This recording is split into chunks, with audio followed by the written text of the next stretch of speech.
Garion, who's your value play tonight?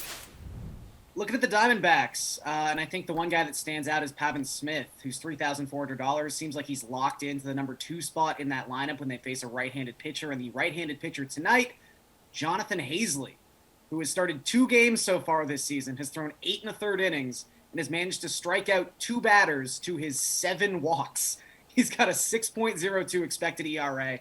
This is not someone who had much prospect pedigree to begin with. He's only up here pitching for the Royals because he has to be up here pitching for the Royals. They just don't have anyone else. He is not a major league caliber arm. And I think the Diamondbacks, who have really sort of rounded into form offensively the last 3 or 4 weeks, are going to have a big night. Smith is only $3,400 again, hitting up in the top third of that lineup.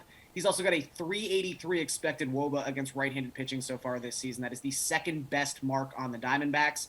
If they score a lot of runs tonight, I think Smith's right in the middle of it all. All right, Steven, value play. Yeah, actually sticking with that team.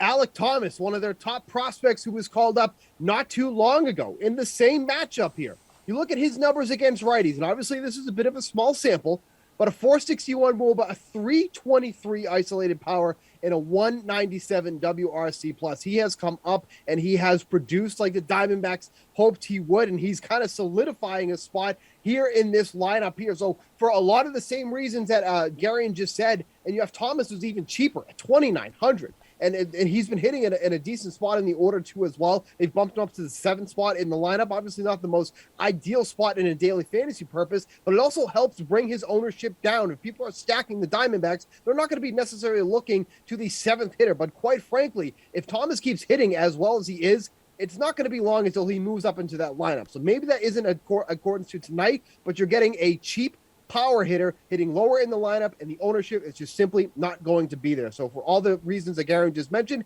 give me Thomas at much lower ownership in that Diamondbacks lineup.